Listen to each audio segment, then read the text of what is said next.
Welcome to the Group Dentistry Now Show, the voice of the DSO industry. Kim Larson and Bill Newman talk to industry leaders about their challenges, successes, and the future of group dentistry. Visit groupdentistrynow.com for more DSO analysis, news, and events.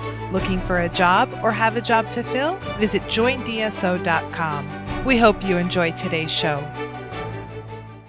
Hi, welcome everyone to the Group Dentistry Now Show. I'm Bill Newman, and we always have great guests here. And I think you know this guy. Hopefully you do. He's been on the podcast several times. He contributes to a lot of our DSO thought leader articles, has written some articles for us as well as standalones regarding what's going on in the DSO and emerging group space from a financial and an accounting perspective. So we're going to have a deep dive today with White CPA of CLA, Clifton Larson Allen. He is the principal there. So, hey, Mike, thanks for coming back and joining us once again. Yeah, thanks for having me. We always enjoy our conversations and see where we are at that point in the year when we chat. So yeah, I think it's a great time to talk about things. You know, we've got 15, 16 months into COVID, and we had some conversations about a year ago. What do we do? How are things looking as maybe practices just started to open back up? Now we've got quite a bit of history from the shutdown to reopening to now. So it's going to be a really interesting perspective. How your clients are experiencing things. I got to ask though, before we get started, what is that behind you in your office, right? That's not your garage, that's your office? That's my office. It's my piece of art, if you will. It's a 2016 Kawasaki 900. Ever since I was a kid, I've always loved motorcycles, and I've always dreamt of having one in my office. There's a long story. I won't bore you with the details of how I got that one for practically free. I just spent a little elbow grease of putting it together and making it look pretty. But yeah, so it's now in my office. So I have a very understanding wife now, and trying to increase the coolness factor of myself as a CPA. But yeah, it's my little toy back there. I'm not allowed to ride it, by the way. I can look at it and polish it, but that's it. So you're not allowed to ride it around the house? No. That was where my wife drew the line. That's pretty cool. And I'd love to hear the backstory on how you actually managed to get that in your office, because your office is not your garage. This is really an office. Yeah, it is not. And just the simple math of 32-inch handlebars and 26-inch wide door. It was a fun adventure of getting it in there, but we made it. It's got it on stands now. And, I polish it up once a week. It looks great. It's very, very cool. And who would have thought that the conversation would start off about motorcycles when we're supposed to be talking about finance and accounting? But anyway, good stuff. Let's talk a little bit. Well, first off, why don't you introduce yourself to the folks that introduce the audience to a little bit of your background. You've been in the industry a while. I think again most people know who you are, but maybe there are a couple new listeners to the show. I'm always fascinated. I mean, it feels like almost each week I'm getting to meet somebody new to the industry. So, for that, my name is Mike White. I have been in the industry since 2010, where I made DSOs or multi-site group dentistry a primary focus for the firm. We merged in with CLA for us to become one of the national dental physician leaders for the group. 99% of my time is with DSOs, though. We have a great team all across the United States, some folks in Boston and Texas and California. Interviewing some folks for Wisconsin, Minnesota later this week. Continue to expand the footprint. But CLA is the 8th largest CPA firm in the nation, but we're a really big, small firm is how I like to describe it. So our DSO team, we're about 60 people that are focused on this industry, from accountants to tax to quality of earnings. And that team continues to grow within the firm, but we're excited to service this and excited to continue to work in the industry today. But yeah.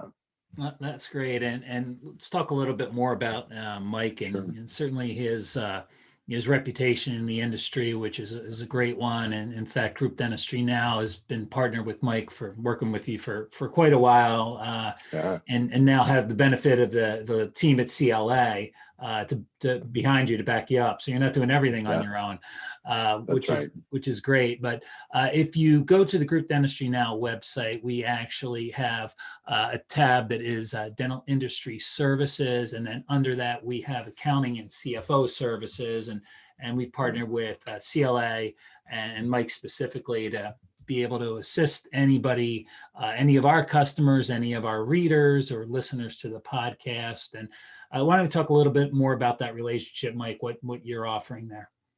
Well, it's such an important one. As you and I have worked together so long to provide podcasts and educational articles and trying to get information to the community, you know, as you do in most podcasts or interviews or presentations, you speak very broad-based.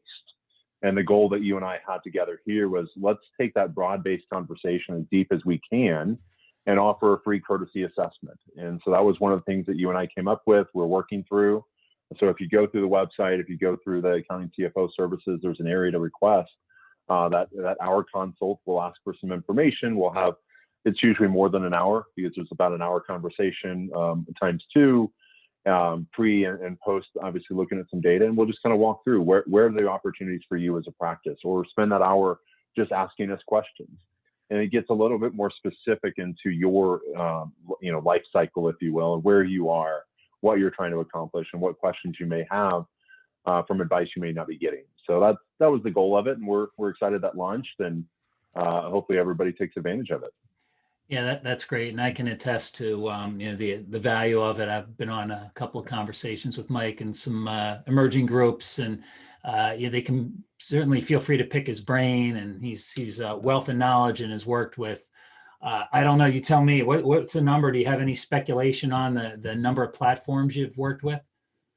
You know, if you look at just platforms, it's hundreds. If you look at locations, it's thousands. We work with some of the largest DSOs in the nation as a firm, which is great. But then we also work with onesie and twosie locations.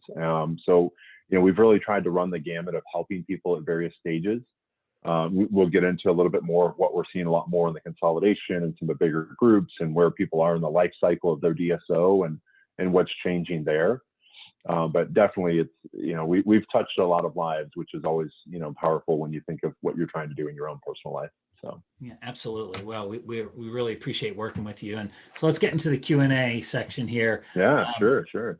So last we spoke again, it was pretty much right after the lockdown. Right after. Practices or states were opening back up. Practices were opening back up in the states beyond emerging care. So now we've got about 15 months, 16 months after the lockdowns first started. So tell me a little bit about, I'd love to get perspective on individual, like solo practitioners, how they fared and are faring now, and then also some of maybe the emerging groups that you're working with as well, and any differences you might be seeing.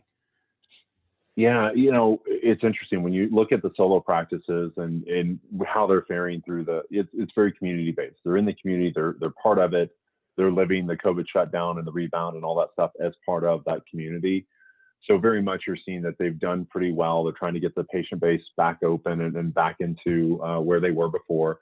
Many of them are outperforming last year's numbers, of course, from COVID. And a lot of them are even outperforming their 2019 numbers, because patient care is still a massive need in the communities that we all serve.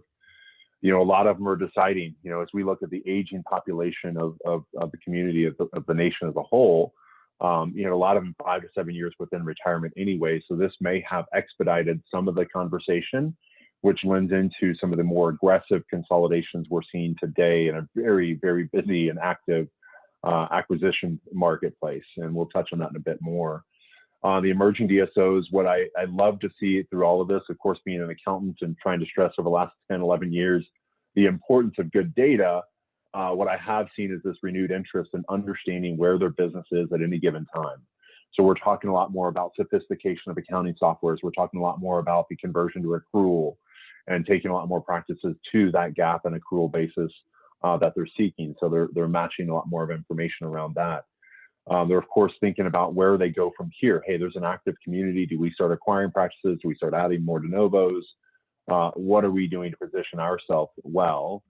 New lenders are in the marketplace. Certainly new equity folks are in the marketplace. But, on the lending side, you have some of the same players that have been there for a while that are still doing some activities, some that have stepped up more, and some new ones that are coming to market to see the resiliency of dentistry. I mean, when you go from a complete shutdown to coming back within a year, a little over a year, to where you were pre-pandemic and beyond, and of course, healthier balance sheets because of PPP and idle, lenders are taking notice.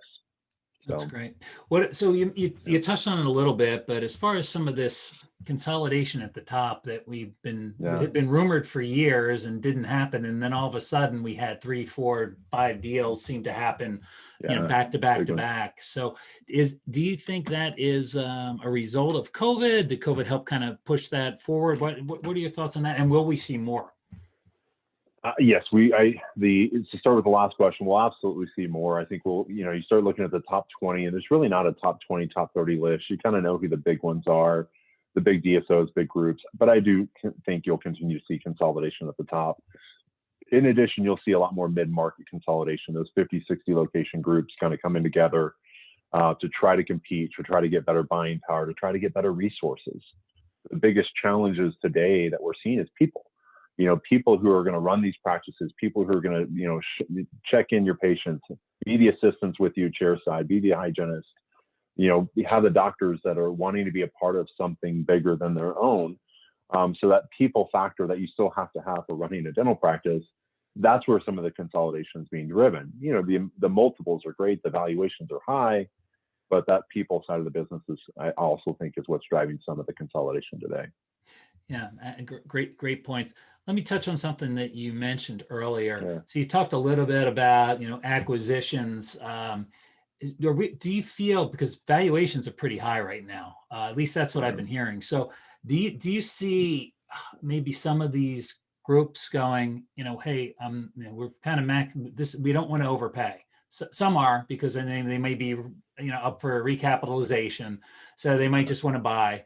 But what are your thoughts wrapped around more de novos being built versus acquisitions? Any talk about that? I think we'll see it. I think we'll certainly see it going into next year after you get past some of this acquisition activity. And what's driving some of this is the potential changes in tax law as we go into next year. And I'm sure as we sit here next year, we'll be talking about the impact of what those tax law changes may have been. And I think de novo is going to be one of those things. What's interesting for a lot of DSOs, they either had a de novo strategy or they had an acquisition strategy. It's really hard to pivot your regional managers, your billing staff, your operations folks to be one or the other if they were only an acquisition folks and they knew how to onboard a practice, implement it. You're almost looking at a different mindset of somebody who's trying to onboard and build that de novo from ground up, depending on where they are in that life cycle of that practice. If they know how to turn it up, great. But you're starting to see it. I still see a lot of acquisition activity today as I look at the calls that I'm getting day to day for quality of earnings on a constant basis, due diligence projects, M&A, cash flow modeling, budgeting. Those are a lot of the calls that I'm getting today on a consistent basis. I do think we'll see some pivot to de novos as people have built out their platform, they have the right staff, and they know what their model is, the replicability of their model. So that's what I'm seeing right now. But it'll be interesting to evolve in the next 6 to 12 months. Yeah, that's great. So you're thinking more, still a lot of acquisition activity through 2021 into maybe the beginning of 22, find out what the tax implications look like, and then possibly more de novo.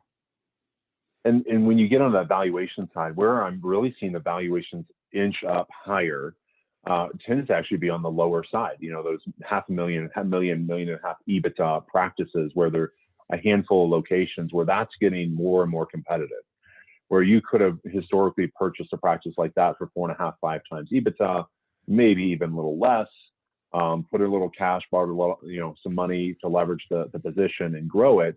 Now we're seeing these practices trade at 6, 7 times multiple, where that they don't really have a whole lot other than they're just trying to be aggressive in the acquisition. So they're trying to bolt on because maybe today they're valued at 10, 11, 12x as a platform. So anything they buy, less than that is accretive for them. It increases their valuation. They have immediate pickup in value in that practice. So if they, let's call it overpay, if they overpay for that practice, it's okay to them because their valuation still absorbs that hit, that cost hit. Yeah. So that's where we're seeing some of these valuations. Now, the big guys at the 12, 13, 14x, these 10, 15, $20 million EBITDA organizations, their valuations aren't being as driven as much as what we've seen today. They may still inch up, but some of these bigger transactions are happening at less multiples than some of the biggest ones we've ever seen. But it's that mid-market competitive where we're just trying to gobble up a bunch of individual practices where we're seeing valuations drive high. I've had a couple calls today already about the same. It's like, we've tried to go at this, find 5 multiple. We set our standard. We weren't going to pay more than that. We just can't compete. What do we do? And that's the conversations we're having today. How do we pivot our model? How do we compete when it's not just about money, when a lot of times it is just about the value? Really interesting. It's amazing how things have changed in the past year. Yeah. Just amazing. Let's talk a little bit about emerging groups now. Like, what should they be doing? If they get on this hour free consult with you, what are you going to be telling them? Because inevitably they're going to be like, all right, give us some guidance. Yeah, no, absolutely. I think the accounting fundamentals, what I've been preaching since 2009, 2010, the getting your story right. And a lot of people have heard me say, tell your story. How do you tell your story? We've even written articles about telling your story. But what we're going to talk about is, when I look at your financials, when I hear what you're having to tell me, what your DSO is about, how you're differentiating yourselves, and then I look at your financials, we're going to be talking about where you are in your life cycle. Here's where you are. This is what I see today. Here's areas of opportunity, whether it be, accountability on supplies and marketing dollars and staffing matrix and all that good stuff. But it's also going to be like, what do you want to do in the next 3 to 5 years? So we talk about positioning you to be competitive. Maybe our staffing matrix is good today, but we're going to have to hire ahead to be competitive to add 3 to 5 more locations over the next 12 months. How are we going to add them? Is it going to be a de novo strategy? Is it going to be acquisition? What are we doing to capture new patients? Are we losing sight? We're only focused on acquisitions, but we're losing sight on actually integrating those acquisitions and improving the performance of those practices. Have you built a DSO or have you built a management company? Where are you in that life cycle? What are you trying to accomplish, and what do you need to do? There's been a lot of context or discussion around cash to accrual conversions this year, and we're doing a lot more conversions to accrual this year than we've ever done, which has been great. But we used to see it at 20 to 25 million was where we recommended you making that conversion to accrual. And now we're doing it with practices that are 10, 15 million in revenue because they're wanting to position themselves for better lending, better partnership opportunities, and understand their financials better.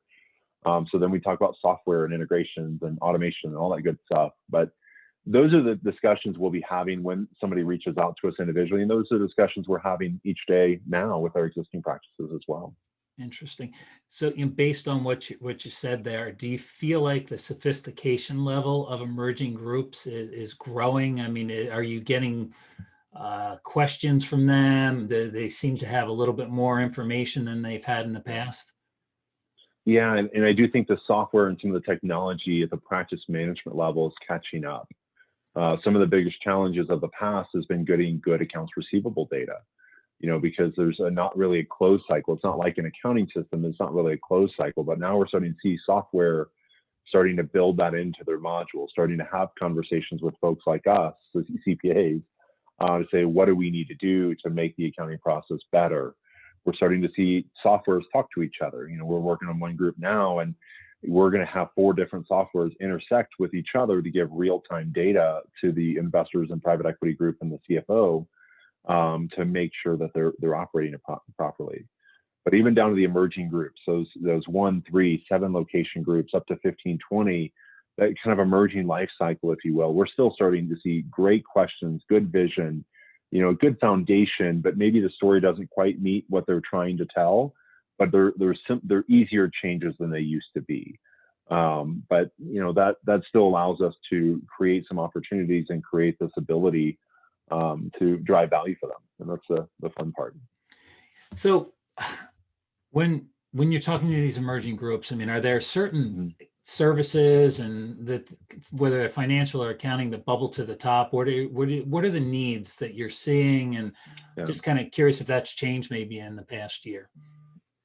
No, great question. A lot of folks, CPA here, right? So a lot of folks think of us as CPAs and think of, oh, Mike and his team do tax returns, which we do. We do thousands and thousands of returns a year.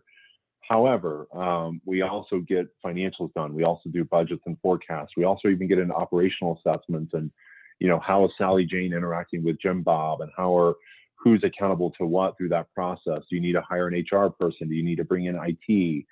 So we also get into this life cycle and truly running them as the advisor. We always say, we want to be the first call you make at any given time. You have something that's keeping you up at night, shoot us an email. We'll talk to you in the morning. Those are the kind of relationships that we've been building over the years and continue to. The questions of getting, sophistication, or the questions of where we're seeing them change, I don't know that we're seeing them change. We're just trying to define the roles more. Regional managers, I always pick on the regional manager because that was a role born out of DSOs. Before, you had an operations manager, an office manager, whatever you wanted to call that front desk, and they worried about one location and maybe 2 front desk staff and a few assistants in hygiene, and that was their world. And now we started building up regional managers by taking that office manager and say, you're really good at managing this one location. Can you do it with another one, and then another one, and another one? And before, we stretched their abilities, and now we're trying to say, okay, can you replicate yourself? So this regional manager role, where it's so important for them to be accountable to everything we say, key performance indicators, performance, making sure people show up, making sure the culture is right. That's where we've really spent a lot of time defining that role and helping them build that out. That's great. Would you consider a regional manager maybe more of like a mini operations type role versus an office manager? Yeah, I would, because they're interacting with finance people, they're interacting with vendors, key leaders and executives, Really depending on where they are in that emerging cycle. If you're a small group, you may be 7, 10 locations, you only have 1 regional, maybe 2. So you're putting a lot of pressure on them to drive your vision through the practices, because that clinician can't be at every practice. Sometimes they're even chair side still. So they're entrusting a regional manager that, let's call them a light COO, kind of baby step in the administrator role, the regional role, to start executing some of the things that are maybe broken, or somebody didn't show up, or a handpiece is broken, or, we need to improve the performance of new patient volume. So that's where you really start seeing that role come out of the growth in this industry. You talked about a KPI, so you talked about performance of the patients coming, whether it's new patients or whether it's recall. Let's talk about. I fill out the form on Group Dentistry Now, and I get my hour with you. My question is going to be, what KPIs should I be as an emerging group paying attention to? What's important? In that consult, we're not going to get into, unless they have an ability to share the information easily. Some of the key performance indicators that we love out of the practice management system are patient volumes, production per hour, production per day, new patient percentages, so new patients to active patients seen, collection ratio, getting into that accounts receivable discussion, because so many financial statements are cash basis today. So the thought process of going to accrual starts with just starting to look at your AR, and let's start looking at your net production and accounts receivable. But when we start looking at the P&L, we're going to be looking at dental supply spend, lab spend, staffing, assistant, hygiene, doctor compensation. What's your rent as a percentage of income? If we can get into the EBITDA and EBITDA percentages, if we can truly define your EBITDA from your financials, that would be great. I will tell you, a lot of the assessments I do, I can't quite define EBITDA yet. And that's probably the biggest challenge today, is so many practices are being driven off a value of EBITDA. And on most financial statements I see day to day, I couldn't tell you what EBITDA is without some work. And that's where we really try to take them to that next level and say, you should be able to run a report really easily to show what your EBITDA is. That's interesting. And manage to that. So you can get an emerging group set up so they know their EBITDA. They can run a report and know where they stand month to month. Month to month, yeah. Standard chart of accounts, where your corporate overhead is as a percentage of revenue. What your practice matrix are against your budgets. And I know I've used the word budget a lot through this call. Budgets are important. Set goals, even if they're just high level of saying, okay, we want to set the budget for spend, general supply spend at X. That's great. We want the doctor staff compensation to be sub 50 or sub 48, depending on the state that you're in. That's great. We really start working through that life cycle of them, of saying, how do you get to your ideal value for this individual location? And then how do you replicate this location against all your other locations? Because that's the key, replicability. Interesting. So it's amazing, because as we talked about, the sophistication levels kind of growing with the emerging groups, a lot of them still don't know what their EBITDA is.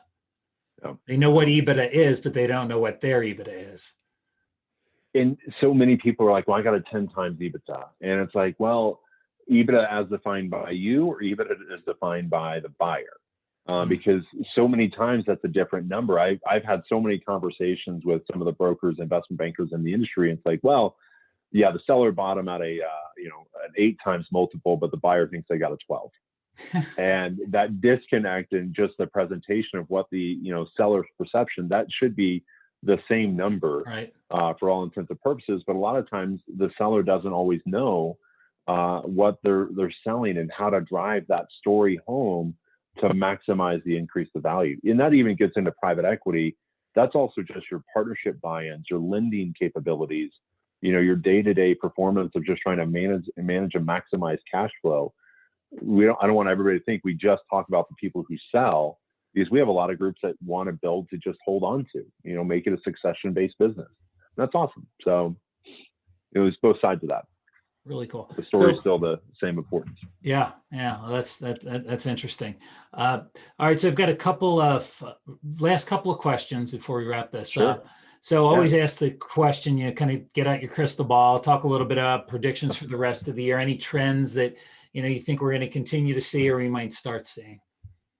Yeah, no, it's going to be fun. We're going into conference season a little bit more here this summer. You and I will get to see each other in the next month or so, but I do think it's going to be a heavy M&A year. I remember looking back at the articles, Bill, that you've done with the top 20, and thankfully you had me in the top 20 of industry thought leaders, if you will, that talked about this is going to be a heavy year. And we all thought that in 2021 or 2020, COVID year, and said it again in 2021. I think a lot of that pent-up demand in 2020 trickled into the end of 2020 and certainly starting off 2021, a very busy year.